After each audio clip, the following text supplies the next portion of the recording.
로마서 12장 3절부터 5절까지 말씀 제가 한 절, 여러분들 한 절 이렇게 올려드리겠습니다. 12장 3절 말씀을 읽습니다. 내게 주신 은혜로 말미암아 너희 주 각 사람에게 말하노니 마땅히 생각할 그 이상의 생각을 품지 말고 오직 하나님께서 각 사람에게 나눠주신 믿음의 분량대로 지혜롭게 생각하라. 많은 지체를 가졌으나 모든 지체가 같은 직분을 가진 것이 아니니 다 같이 하죠. 5절 시작. 이와 같이 우리 많은 사람들이 오늘 제목은 겸손하게 섬기며 삽시다 라는 제목으로 말씀을 나누겠습니다. 우리는 지금까지 로마서 12장을 공부해오고 있습니다. 로마서 1장부터 11장까지는 교리에 대한 이야기고 우리가 지금 공부하고 있는 12장부터 16장까지는 실천에 대한 이야기입니다. 사도 바울은 이 교리를 얘기하면서 우리가 구원받기 전과 구원을 어떻게 받았는지 그리고 구원받은 후에 우리의 상태가 어떤지를 교리적으로 다루었어요. 우리는 불의와 죄악으로 하나님의 무서운 진노와 심판을 받고 유황불에 떨어져야 될 존재였다는 것입니다. 그런데 하나님께서 우리를 그 죽음에 내어놓지 않으시고 자기 독생자 예수 그리스도를 대신 죽게 하셔서 우리를 살리시는 그 플랜을 하셨다는 것입니다. 그래서 우리가 예수를 믿으면 영생을 얻고 하나님의 자녀로서 그 하나님이 주시는 축복을 누릴 뿐만 아니라 또한 이 영혼의 삶 속에서 하나님이 주시는 것을 영원히 누릴 수 있다라고 얘기를 합니다. 그러면서 구원받은 자의 상태는 이제 죄에 대해서 죽고 의에 대해서 살았으니 이제는 새로운 삶을 살아라. 이것이 교리적으로 얘기하고 있습니다. 그리고 12장부터는 이것을 실천해 나갑니다. 우리가 이렇게 구원을 받았으니 새 사람이 되었으니 예수님께서 우리를 위해서 그 참혹한 고통을 당하시고 십자가에서 피 한 방울 물 한 방울 남김없이 다 쏟으시면서까지 우리에게 생명을 주시는 이 은혜를 주셨으니 우리가 이제는 세상에서 이제 실천하면서 살자라는 얘기를 하고 있습니다. 그러면서 바로 12장 1절에서 우리가 이 땅에서 하나님이 기뻐하시는 산 예배자로 사는 것을 얘기를 하고 있습니다. 우리의 몸을 하나님께 어떻게 드리는 것이 살아있는 영적 예배자로 사는 것이냐? 우린 그동안 공부했어요. 우리가 활동하는 모든 삶의 현장에서 나의 삶을 좀 구별된 삶을 사는 것인데 그 구별된 삶을 사는 것은 이 세대를 본받지 않는 것이고 그리고 마음을 새롭게 하고 변화를 받는 것입니다. 그런 후에 사도 바울은 오늘 3장에서 좀 더 의미를 좁혀서 얘기를 하고 있습니다. 자, 우리가 구별된 삶을 살기 위해서는 이 세상의 가치관대로 살지 말아야 하고 이 세상 풍속을 쫓지 말아야 하고 세상 틀에 맞춰 사는 것이 아니라 하나님 틀에 맞춰 살아야 된다. 좀 폭넓게 얘기를 했어요. 그리고 마음을 새롭게 하라. 좀 넓게 얘기했습니다. 근데 오늘 이 3절에 들어와서는 그 경건한 그 삶을 좀 더 좁혀서 구체적으로 얘기했어요. 그것이 뭐냐? 사랑과의 관계를 얘기하고 있습니다. 바울은 사랑과의 관계 속에서 예수님 모습 나타나게 하여 주시고 예수님 믿는 모습 나타나고 예수님의 이름이 찬양받게 하고 예수님의 영광이 나타나게 하라는 것입니다. 자, 저는 이 말씀을 묵상하면서 이런 생각을 해보았어요. 사도 바울이 우리가 구별된 삶을 살기 위해서 좀 폭넓게 얘기했어요. 가치관에 대해서 얘기하고 우리 마음 상태를 얘기했어요. 그러면서 이 좁게 얘기를 시작하는데 제일 먼저 사람과의 관계를 이야기했단 말이죠. 왜 사도 바울은 그 구체적인 삶의 구별을 위해서 사람과의 관계를 얘기했을까? 그 이유는요, 사람은 이 세상에서 혼자 사는 존재가 아니기 때문에 그렇습니다. 이 세상은 인간이 혼자 있는 세상이 아닙니다. 이 세상은 온갖 사람들이 다 모여서 사는 세상이에요. 우리는 이 세상에서 살면서 온갖 사람들을 만나고 부딪히고 또 누군가와 더불어 관계를 맺으면서 살아갑니다. 우리가 누군가 함께 더불어 살아간다. 이것을 가리켜서 사람과의 관계를 맺으면서 산다라고 얘기할 수 있어요. 그래서 인간이란 이 단어를 한자로 보면 잘 풀이가 됐습니다. 여러분, 인간이 한자로 뭡니까? 사람 인자에 관계 간자. 그러니까 이것을 풀이하면 인간이란 서로 기대며 관계를 맺으며 살아가는 존재, 이런 뜻입니다. 그렇습니다. 우리는 서로를 기대며 서로 관계를 맺으며 살아갑니다. 근데 여러분, 사람과의 관계를 맺다 보면 좋은 사람을 만나기도 하지만 나쁜 사람을 만나기도 한다는 거죠. 만나면 참 나를 기쁘게 해주고 나도 그 사람을 보면 마음이 기쁘고 행복하고, 헤어지면 또 보고 싶은 사람, 이런 사람이 있는가 하면 보기만 해도 우라가 치미는 사람, 이렇지 않습니까? 얼굴만 봐도 기분이 나쁘고, 반목하고 미워하고 갈등하고, 그냥 막 보기만 해도 그냥 기분이 막 화가 나는 사람이 있어요. 또 살다 보면요, 내 마음에 맞는 사람을 만나기도 하지만 내 마음에 맞지 않는 사람을 알기도 해요. 여러분, 이 세상에는요, 나와 다른 사람들이 굉장히 많습니다. 그래서 내 마음에 드는 사람도 있지만 어쩌면 내 마음에 들지 않는 사람이 더 많을 수도 있어요. 아까 제가 좋은 사람, 나쁜 사람이 있는데 나에게 유익을 주는 사람 만나기도 하고 나에게 해를 끼치는 사람 만나기도 해요. 나에게 위로를 주고 나에게 소망을 주고 희망을 주고 이익과 도움을 주고 힘이 되어주는 사람이 있는가 하면 만나서는 안 될 사람처럼 마치 씻을 수 없는 그 상처를 입히고 손해를 끼치고 악영향을 끼치는 사람도 있습니다. 이게 세상이란 말이죠. 자, 그런데 우리가 이 세상에서 나와 생각이 다르고 나와 스타일이 다르고 나와 성격이 다른 사람들과 만나서 관계를 맺으며 살 때가 있고, 나와 마음에 맞지 않는 사람과 만나서 살 때도 있고, 나의 마음에 들지 않는 사람과 만나서 살 때도 있어요. 심지어는 나를 핍박하고 나에게 해를 끼치는 사람과 관계를 맺으면서 살아야 될 때도 있습니다. 그런데 그때에 내가 그 사람과 어떻게 관계를 맺느냐에 따라서 하나님의 이름이 높여지기도 하고 하나님의 이름이 찬양받을 수 있다는 것이에요. 그래서 사도 바울은 우리 보고 너는 이제 하나님의 사람이 되었으니, 너는 이제 옛사람이 죽고 새사람이 되었으니 사람과의 관계를 맺을 때에 잘 맺어서 그 관계 속에서 예수 믿는 모습 나타나게 하고 예수의 이름이 찬양받게 하고 하나님이 영광받게 하라는 것입니다. 그래서 사도 바울은요, 앞으로 제가 공부할 거지만 12장 3절부터 사람과의 관계를 얘기하는데, 여러분 화면을 보십시오.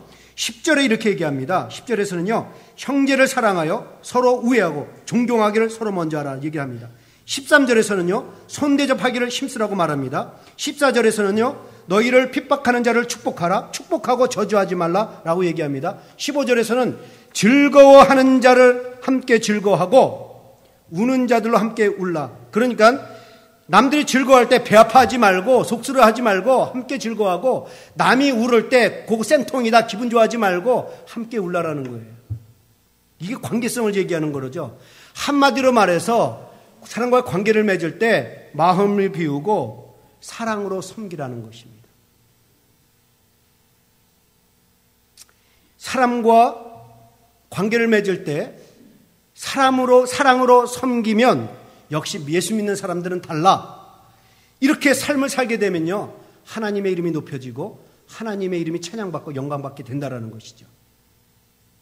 이것이 신앙생활 잘하는 것이고, 이것이 우리의 몸을 하나님 기뻐하시는 사안제사로 드리는 것이고 살아있는 영적 예배라는 것입니다. 자, 그런데 오늘 본문의 구조를 보면 참 흥미로운 것을 발견하게 됩니다. 사도 바울이 사람과의 관계를 이야기하는 데 있어서 제일 먼저 교회 안에서 그리스도인들이 성도들과 어떻게 관계를 맺어야 되는지를 이야기하고, 그 다음에 14절부터는 그리스도인들이 세상에 나가서 세상 사람들과 어떻게 관계를 맺어야 되는지를 얘기하고 있어요. 자, 사도 바울이 제일 먼저 교회 안에서의 성도들과 관계를 얘기하고 그 다음으로 세상 사람들과 관계를 얘기하는데, 왜 사도 바울이 먼저 교회 안에서의 관계를 얘기했을까? 그것은요, 무엇보다도 성도들은 먼저 교회에서부터 잘 시작하라는 것입니다. 교회 안에서부터 사랑으로 섬기는 것을 시작하라는 거예요. 저는 이 말이 옳다고 생각합니다. 왜냐하면 요즘 이 현대 교회를 보십시오. 오히려 교회 때문에 상처받는 성도들이 얼마나 많습니까? 또 교회 때문에 하나님의 영광이 가려서 지역에 복음이 전파되는 게 아니라 오히려 복음의 문을 닫고 있지 않습니까? 지금 사도 바울은 교회 안에 있는 성도들이 먼저 솔선수범해서 관계를 잘 맺어서 그 아름다운 모습을 드러내야 하나님의 영광이 나타나야 세상에도 영광이 나타날 수 있다는 얘기를 하고 있는 거예요. 교회 안에서 자기 성도들조차도 관계를 갖지 못하는데 어떻게 세상에 나가서 믿지 않는 사람들을 잘 사랑으로 섬기면서 관계를 잘 맺어서 하나님 영광 나타나게 할 수 있냐라는 것입니다. 그리스도의 피를 나눈 형제조차도 사랑으로 섬기지 못하면서 어떻게 세상에 나가서 그 믿지 않는 사람들을 그 실속을 자기 실속 챙기려는 그 사람들을 놓고 어떻게 관계를 잘 맺을 수 있냐라는 것입니다. 성령 안에서 하나가 된 우리들조차도 제대로 섬기지 못하면서 어떻게 세상에 나가서 잘할 수 있겠느냐 이 얘기를 하고 있는 거예요. 여러분, 우리가 사랑으로 섬겨서 관계를 잘 맺어 하나님을 기쁘게 하려면 먼저 교회 안에서 나와 관계를 맺고 있는 그 성도와 함께 먼저 섬김으로 잘하라는 것입니다. 그래서 여러분들 오늘 본문 4절 5절을 보십시오. 화면을 보세요. 우리가 한 몸에 많은 지체를 가졌으나 모든 지체가 같은 직분을 가진 것이 아니니 이와 같이 우리 많은 사람이 그리스도 안에서 한 몸이 되어 서로 지체가 되었느니라. 여러분 여기에 몸이란 단어에 주목하세요. 이 말씀이 무슨 말씀인지를 알아야 우리 각 사람들이 교회 안에서 다른 성도들과 어떻게 관계를 맺어야 되는지 바른 의식을 가지고 바른 신앙관을 가지고 바른 신앙생활을 하며 잘 섬길 수 있어요. 여러분 이 말씀은요 바울이 교회를 몸으로 비유한 것입니다. 그리고 그 몸의 지체는 우리라고 말하고 있는 것을 우리는 한 번에 알 수 있어요. 교회가 그리스도의 몸이고 그 몸은 우리의 지체로 이루어졌다라고 얘기를 하고 있어요. 여러분들 좀 이걸 이해하기 쉽게 제가 저희 몸을 비유로 설명하겠습니다. 저는 몸은 하나지만 이 몸에는 사실 많은 지체들이 있습니다. 손도 있고 발도 있고 눈도 있고 입도 있고 귀도 있고 코도 있고 손가락도 있고 발가락도 있고 이게 지체란 말이죠. 그런데 이게 지체가 이거로 끝나지 않죠. 내 눈에 보이지 않는 내 속에 있는 장기들, 수많은 장기들, 그 세포들까지 다 지체입니다.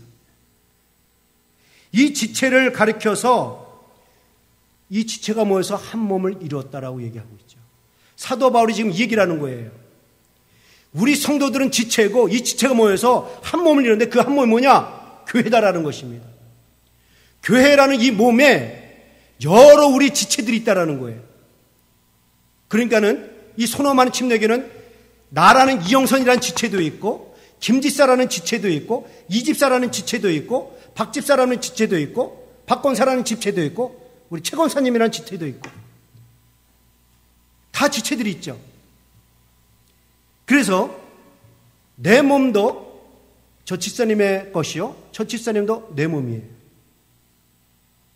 내 몸도 김집사님의 몸이요 김집사님도 내 몸입니다. 저기 계신 우리 문장로님도 내 몸이요 나도 문장로님의 몸입니다. 저는 여러분의 몸이고 여러분은 저의 몸입니다. 이 지체들이 모여서 한 몸을 이루고 교회를 얘기하죠. 여러분 이러한 맥락에서 하나님이 우리에게 주신 대삶의 원칙을 한번 보십시오. 마태복음 22장 37절에서 40절을 보세요. 예수께서 가라사대 내 마음을 다하고 목숨을 다하고 뜻을 다하여 주 너희 하나님을 사랑하셨으니 이것이 크고 첫째 되는 계명이요 둘째는 그와 같으니 내 이웃을 내 몸과 같이 사랑하라 하셨으니 이 두 계명이 온 율법과 선지자의 강령이라. 여러분 이 말씀을 보면요 하나님께서 크게 두 계명을 주셨어요. 하나님과의 관계, 사람과의 관계를 얘기했어요. 먼저 하나님과 관계를 어떻게 맺어야 되느냐? 네 마음을 다하고 목숨을 다하여 하나님을 사랑하라고 명령을 하셨습니다. 자, 그 다음에 두 번째 명령은 사람과의 관계를 어떻게 맺어야 되느냐? 내 이웃을 내 몸과 같이 사랑하라고 얘기했습니다. 여러분, 지금 예수님께서 내 이웃을 내 몸과 같이 사랑하라. 여기 이 말이 굉장히 중요합니다. 주목하세요. 지금 예수님이 내 이웃을 내 몸과 같이 사랑하라 했으니까 왜 예수님은 내 이웃을 내 몸이라고 하지 않았을까? 내 이웃을 내 몸이라고 했으니까 내 이웃은 내 몸이 아니에요. 그렇죠? 내 이웃을 사랑하라 이렇게 얘기를 했으면 끝나는데 내 이웃을 내 몸과 같이 사랑하라. 그러니까 내 이웃은 내 몸이 아니에요. 그러면 내 몸은 누구냐? 좁게는 나라고 얘기할 수 있고요. 넓게는 성도, 지체를 말하는 것입니다. 너를 사랑하는 것처럼, 너의 지체를 사랑하는 것처럼 내 이웃을 사랑하라는 것이에요. 먼저는 사도 바울이 지금 얘기를 하고 있는 거예요. 먼저는 교회에 있는 성도들을 사랑하고 그 성도들과 관계를 잘 맺는 그 훈련을 통해서 세상에 나가서도 내 이웃을 사랑하라는 것입니다. 여러분, 교회 안에서 나의 지체, 나의 몸이라고 할 수 있는 다른 성도들을 제대로 섬기지 못하면서 어떻게 교회에 나가서 세상에 나가서 그 악한 사람들 아니면 정말 그 예수를 부정하는 사람 아니면 자기 실속을 챙긴 사람과 어떻게 사랑하며 섬기며 잘 관계를 맺을 수 있냐라는 것입니다. 사도 바울은 먼저 교회에서부터 시작하라는 것이에요. 자, 그러면 우리가 교회 안에서 나와 관계를 맺고 있는 성도들을 잘 섬겨야 하는데 분명히 사랑으로 섬기면 하나님이 기뻐하시는 관계를 맺을 수 있는데 도대체 그 사랑이 뭐냐? 어떻게 섬기는 것이 사랑하는 것이냐? 사도 바울은 오늘 그 하나를 얘기하고 있습니다. 저는 하나만을 오늘 간단히 말씀을 드리고 마치려고 해요. 바울은 겸손히 섬기며 살라고 얘기합니다. 3절 말씀 우리 한번 다 같이 볼까요? 중요한 말씀이니까 우리 한번 같이 읽겠습니다. 다 같이 읽죠. 시작. 내게 주신 은혜로 말미암아 너희 중 각 사람에게 말하노니 마땅히 생각할 그 이상의 생각을 품지 말고 오직 하나님께서 각 사람에게 나눠주신 믿음의 분량대로 지혜롭게 생각하라. 자, 여기서 마땅히 생각할 그 이상을 품지 말라고 얘기합니다. 이 말씀을 영어 성경 New Living Bible로 보니까 이렇게 쓰여 있습니다. Don't think you are better than you really are. 이 말을 그대로 번역하면 너는 너의 실체의 모습보다 더 낫게 생각하지 말라라는 것입니다. 지금 너의 상태보다, 지금 너의 모습보다 자신을 더 높게 생각하지 말라라는 거예요. 사실 내가 많이 안 보여줘서 그렇지. 난 이보다 꽤 괜찮은 사람이야. 이러면 이거부터 문제가 되기 시작하는 거예요. 제가 여러분들한테 내 모습을 많이 안 보여줬을지 이영선 목사 꽤 괜찮은 사람이야. 혼자 이 생각하고 다니면요. 네, 진짜 문제예요. 여러분 제가 가끔 저 잘생겼다고 얘기하죠. 저 못생겼고 커버하려고 얘기하는 거예요. 제가 진짜 잘생겼으면 그런 말 안 하죠. 할렐루야. 네, 감사합니다. 자, 오늘 근데 이 말씀을 공동번역으로 보니까 더 마음에 와닿더라고요. 아주 잘 번역해놨어요. 우리 공동번역으로 한번 보시겠습니다. 나는 하나님의 은총을 받은 사람으로서 여러분 한 사람 한 사람이 말합니다. 여러분 자신을 과대평가하지 말고 하나님께서 각자에게 나누어 주신 믿음의 분량에 따라 분수에 맞는 생각을 하십시오. 분수에 맞는 생각을 하라. 이게 원어의 그대로 표현 잘 됐어요. 공동번역이고 잘 번역했습니다. 그러니까 우리가 교회 안에서 서로 섬기고 봉사하며 신앙생활을 할 때에 어떤 일을 할 때에 자신을 너무 과대평가하지 말라라는 것입니다. 물론 여러분 우리는 귀한 존재들입니다. 예수 그리스도의 거룩하신 보혈의 피로 죄심을 받았고 우리는 그 귀한 성령께서 완벽한 성령께서 내 안에 들어와서 하나님의 의로운 자녀라고 인쳐주셨습니다. 그리고 우리는 하나님께서 그 하나님의 그 무한한 사랑으로 한나라의 모든 것들을 상속받을 수 있는 상속자로 만드셨어요. 그래서 우리는 귀한 존재들입니다. 그래서 우리는 하나님의 자녀로서 하나님의 은혜와 사랑을 받은 자녀로서 자신을 한착해 여겨서도 안 되고 과소평가해서도 안 되지만 그러나 자신을 과대평가하지 않도록 조심하고 경계하라는 것입니다. 여러분 그러면 내가 내 자신을 과대평가하지 않고 조심하고 경계하려면 어떻게 되느냐? 사도 바울은 이 생각을 반드시 하란 말이죠. 자 보시죠. 제가 읽을게요. 오직 하나님께서 각 사람에게 나눠주신 믿음의 분량대로 분수에 맞게 생각하십시오. 하나님께서 각 사람에게 나눠주신 믿음의 분량대로 분수에 맞게 생각하십시오. 여러분 이 말은요. 내가 교회 안에서 섬기면서 봉사할 때에 하나님이 나에게 은혜를 주셔서 내가 하나님이 베풀어 주신 그 은혜를 가지고 섬기고 있다, 이 생각만 하면 되는 것이지 섬김에 있어서 다른 생각은 하지 말라라는 거예요. 하나님이 주신 은혜 가지고 난 지금 섬기고 있다, 이 생각만 하면 된다라는 것입니다. 한마디로 말해서 교만하지 말라라는 얘기죠. 은혜만을 생각하고 섬기면 그 관계는 아름답다라는 것입니다. 근데 여러분, 사람들 중에 어떤 사람은요, 자신이 한 일을 굉장한 일로 생각하는 사람이 있어요. 또 어떤 사람은 자신은 남보다 더 특별한 일을 하고 있다고 생각하는 사람이 있어요.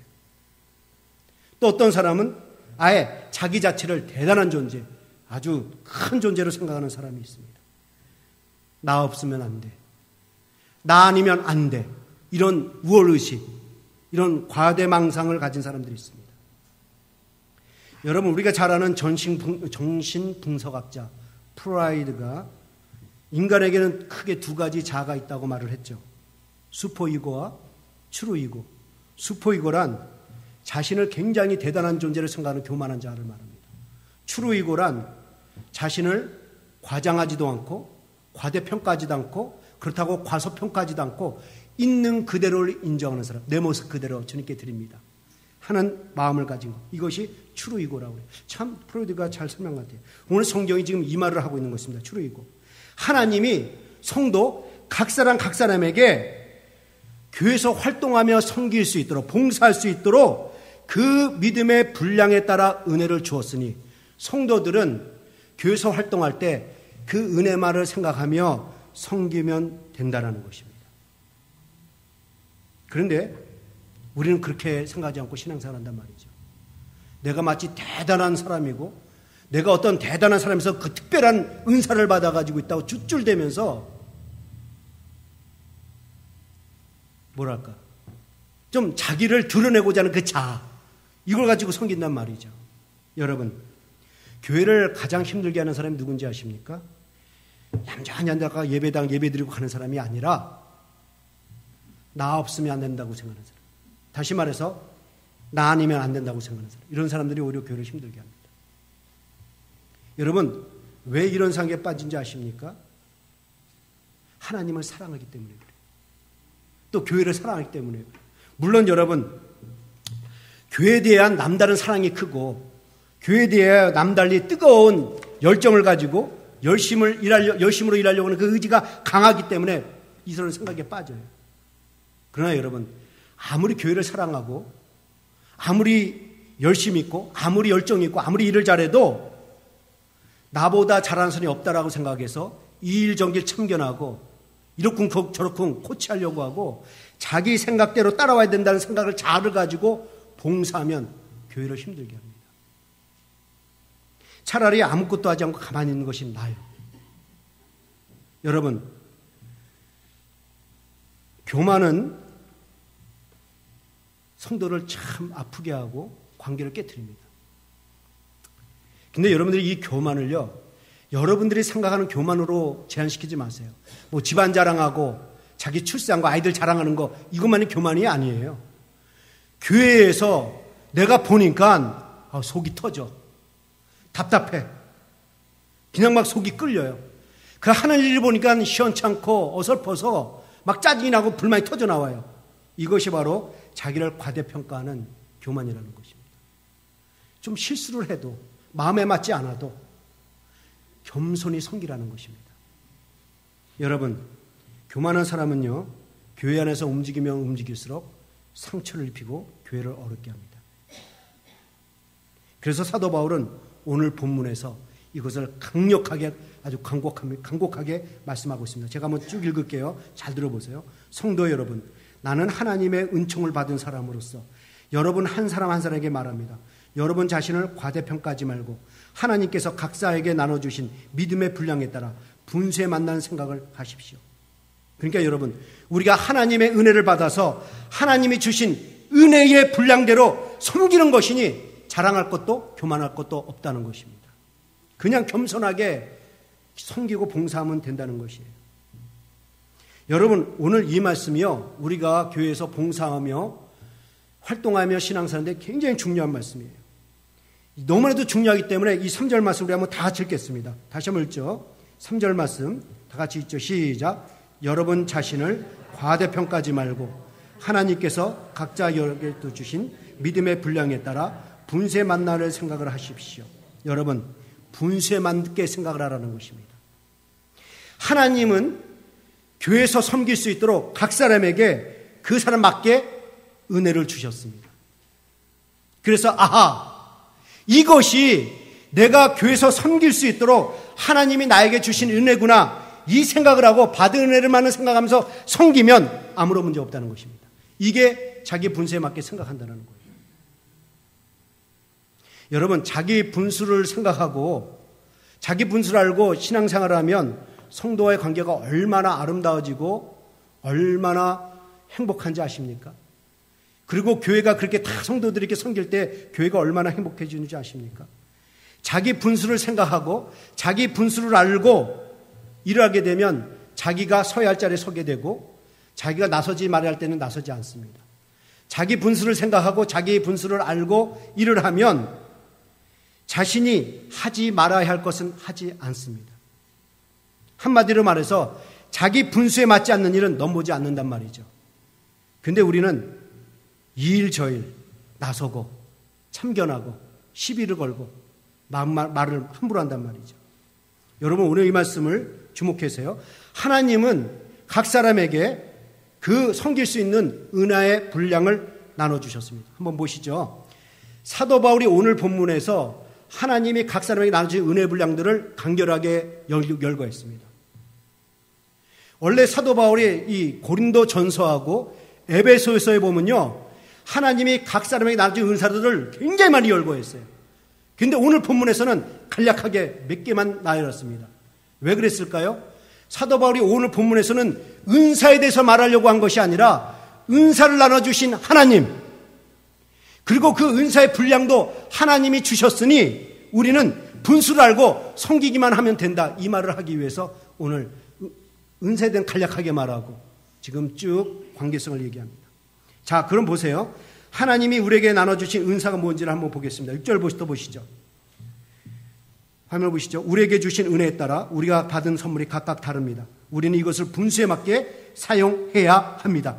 만일 그 선물이 예언이라면 믿음의 정도에 맞게 하고, 섬기는 일이면 섬기는 일에 힘써야 합니다. 또 가르치는 사람이면 가르치는 일에, 권면하는 사람이면 권면하는 일에 힘을 쓸 것이요, 나눠주는 사람은 순수한 마음으로, 지도하는 사람은 열성으로, 자선을 베푸는 사람은 기쁜 마음으로 일을 해야 합니다. 여러분, 이 은사가 뭔지는 제가 다음 주에 구체적으로 설명드리겠습니다. 여기서는 은사를 얘기하는 것이 아니라 은사를 주신 하나님의 뜻을 알고 분수에 맞게 그냥 섬기라는 것을 얘기하고자 하는 것입니다. 자, 이 말씀을 딸 때 저는 한번 말씀을 비교해 봤어요. 나의 은사는 뭔가? 하나님이 나에게는 말씀의 은사, 이 가르치는 은사를 주셨구나. 그래서 저는 행정을 잘 못해요. 솔직히 저는 행정을 잘 못합니다. 그래서 행정 잘하는 사람한테 맡기려고 해요. 내 주제를 아니까. 저는 여러분들 이 말씀을 이렇게 깊이 묵상하면서 하나님께서는 진짜 사도들이 그 당시에는 이게 정말 목회자들에게 기도와 말씀에 전무하는 그 은혜를 주신 게 있구나. 저는 여러분들, 제가 여러분들 감히 비교하자면 저는 오히려 제가 하나님으로부터 이 말씀의 은사를 좀 많이 받았다고 생각을 해요. 물론 여러분 중에서 말씀의 은사가 있는 분이 있고 가르치는 은사가 있을 것입니다. 그러나 감히 말한다면 저는 어쩌면 여러분보다 더 말씀의 은사를 받았다고 생각을 합니다. 왜냐하면 매주일 설교를 준비하고 은혜 끼치는 게 이게 보통 쉬운 게 아니거든요. 여러분 만약에 매주 나와서 설교하라 그러면 그 사람 으악하고 교회 안 나올 거예요. 그렇잖아요. 그런데 어떤 성도가 나한테 와서 목사님 설교는 이렇게 해야 됩니다. 이렇게 합니다. 이렇게 한다고 계속 간섭해봐요. 그럼 그분은 그 분수를 생각하지 않는 거예요. 제가 과감 말씀드립니다. 여러분들 오늘 보시면 이 꽃 아름답겠죠. 어느 성도님이 하셨는데 제가 그분을 부르다가 꽃은 이렇게 꽂는 게 아니라고 해보십시오. 그럼 제 분수에 안 맞는 거예요. 제가 식당에 가서 권사님한테 식단은 이렇게 짜셔야 합니다 라고 시시콜콜 얘기하고 그러면 저는 제 분수에 안 맞는 거예요. 그러니까 여러분들, 사도 바울이 오늘 간곡하게 얘기합니다. 내게 주신 은혜로 말미암아 너희 중 각 사람에게 말하노니 마땅히 생각할 그 이상의 생각을 품지 말고 오직 하나님께서 각 사람에게 나눠주신 믿음의 분량대로 분수에 맞는 생각을 하라. 하나님께 받은 은혜만 생각하며 섬기란 말이죠. 내가 하나님께 받은 은혜는 이것이니 이 은혜를 섬기면 된다. 이 생각하고 섬기면 관계는 굉장히 아름다워지고 서로가 오히려 도전이 되고 은혜가 되고 섬김의 본이 되어서 그 사람도 섬길 수 있는 불을 지피우게 된다는 것입니다. 그래서 절로 성도의 관계는 아름다워지고 교회도 아름다워진다는 거예요. 제가 나중에 또 이 사랑과의 관계를 이야기하기, 세상의 사랑과의 관계겠지만 집안에서도 그래요. 하나님께서 주신 분량이 있는데 남편한테 당신이 이거 못한다고 계속 잡아봐요. 그러면 안 돼요. 그것도요. 그 자식한테 너는 왜 이 모양이니 하면서 계속 잡아봐요. 그게 잘 안 된단 말이죠. 공부가 관심 없는 한테 계속 공부만 얘기해 보세요. 그건 안 된단 말이죠. 아이에게는 다 맞는 그 분량들이 있어요. 자, 여기서 그래서 여러분들 그 보십시오. 여기 한 문장 안에 사도 바울이 생각이란 단어를 자그마치 3번이나 반복해서 얘기하고 있습니다. 생각하라, 생각하라.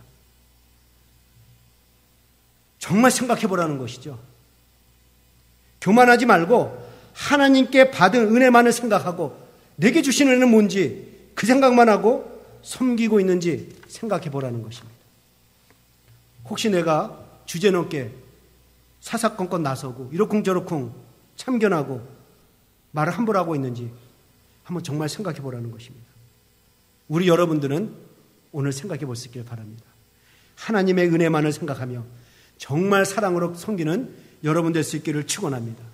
여러분, 겸손은 자기가 못하는 일이 있다고 인정하는 것이 겸손입니다.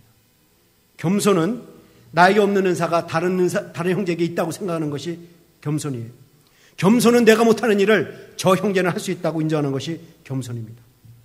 겸손한 사람은 남들이 주저하는 일, 남들이 하찮게 여기는 일, 남들이 하고 싶지 않은 일들, 그런 것들을 즐겁게 섬기는 것, 이것이 겸손입니다. 저는 오늘 이 메시지를 우리 모두가 좀 생각해보는 아침이 되기를 축원합니다. 교회 안에서 나의 섬김과 봉사가 정말 겸손하고 순수한지 한번 생각해 봅시다. 혹 내가 어떤 흑심이나 다른 생각을 품고 봉사하고 있지는 않는지 한번 생각해 봅시다. 나의 섬김이 다른 사람부터 칭찬을 받으려고 하는 그 얄팍한 섬김은 아닌지 한번 생각해 봅시다. 내가 봉사 중에 은연 중에 사람의 환심을 기대하고 있었지는 않았는지 한번 생각해 봅시다. 기대한 사람들은요, 그만큼 상처가 커요. 헌금도 하나님이 주신 은혜로 하나님께 헌금하는 것인데 남들보다 헌금을 많이 했다고 내가 한 일들을 알려지길 기대하는 사람이 있습니까? 그것도 하나님의 은혜를 생각하지 않는 거예요. 내가 그동안 헌금을 얼마나 냈는데 교회가 나한테 어떻게 이렇게 할 수가 있어? 이런 성도가 있단 말이죠. 제가 인터넷을 통해 들었는데 수천 명이 나오는 큰 교회에서는요, 장로 뽑을 때나 안수지사 뽑을 때는요, 대단하대요. 자기를 알리려고 전략적으로, 계획적으로 봉사를 한다고 합니다. 성경은 말합니다. 섬기는 동기와 마음이 겸손하고 순수한지를 생각해 보라는 것입니다. 하나님은 우리에게 우리의 몸을 기뻐 받아주시는 사한 예배로 드리라고 말씀하셨어요. 여러분, 우리가 1절, 2절 공부해 왔잖아요. 1절에서도 우리의 몸을 하나님 기뻐하시는 사한 예배로 드리라고 얘기하고 있습니다. 2절에서도 하나님의 기쁘신 뜻이 무엇인지를 분별하라고 하라고 했어요. 저는 그래서 오늘 여러분들이, 저와 여러분들이 하나님을 기쁘시게 하면 됐지, 이 생각만 하고 섬기기는 성도가 될 수 있기를 축원합니다. 여러분, 우리가 무엇을 바라고 섬기면 그 순간부터 우리의 신앙은 가식적인 신앙으로 변질돼요. 그래서 영성신학자 유진 피터슨이 이런 말을 했습니다. 우리는 보상의식이나 공로의식으로 섬길 것이 아니라 은총의식으로 섬겨야 합니다. 사도 바울이 바로 이런 마음이었죠. 예수 믿고 새로운 피조물이 되어서 성도를 섬길 때, 교회를 세울 때에 늘 그 하나님의 은혜를 생각하며 섬겼어요. 그래서 여러분, 고린도전서 15장 10절에 이런 고백을 하지 않습니까? 다 같이 읽고 말씀을 마치죠. 15장 10절 말씀 우리 다 같이 한번 읽겠습니다. 시작.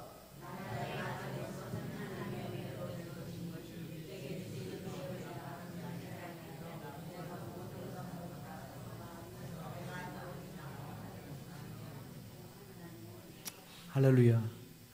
나의 나 된 것은 하나님의 은혜로 된 것이니 내게 주신 그 은혜가 헛되지 않냐며 내가 모든 사도보다 더 많이 수고하였으나 내가 아니요 오직 나와 함께 계신 하나님의 은혜로다. 할렐루야. 사랑하는 성도 여러분, 우리는 하나님이 주신 은혜로 지금 봉사하며 섬기고 있습니다. 그러므로 여러분, 내가 남들보다 더 많이 일을 했다고 생각하십니까? 내가 남들보다 더 많이 헌신했다고 생각하십니까? 내가 남들보다 더 힘든 일을 했다고 생각하십니까? 하나님의 은혜로 했다고 생각할 수 있기를 축원합니다. 하나님이 기뻐하시면 됐지, 이 마음으로 섬기는 성도가 되기를 축원합니다. 이럴 때에 다른 성도들에게 섬김의 본이 되고 섬김의 불을 지피우고 섬길 수 있도록 활력소를 불어넣어주고 성도 간의 관계는 더욱더 아름다우고 돈독해질 것입니다. 저는 여러분들이 오늘부터 이렇게 섬기는 성도들이 되어서 여러분의 몸을 하나님이 기뻐하시는 살아있는 예배로 드리기를 바라시고 이 교회를 아름답게 세우는 성도가 될 수 있기를 주의 이름으로 축원합니다. 기도하시겠습니다. 오늘 주신 말씀을 여러분들 가슴에 담으시고요. 여러분 교회에서 어떻게 섬기고 봉사하고 있습니까? 혹시 여러분들 마음에 안 맞다고 시시콜콜 참견하면서 함부로 말을 했습니까? 우리 회개합시다. 혹시 여러분들 누가 하는 것이 마음에 안 맞고 어설퍼서 속이 답답하십니까? 우리가 겸손히 섬깁시다. 하나님은 내게 주신 그 은혜 분량이 있습니다. 하나님 내게 주신 은사가 있어요. 그 은사를 가지고 서로를 섬기는, 그래서 지체가 아름답게 세워지는 이 선호 많은 침노가 되기를 원합니다. 기도하시겠습니다.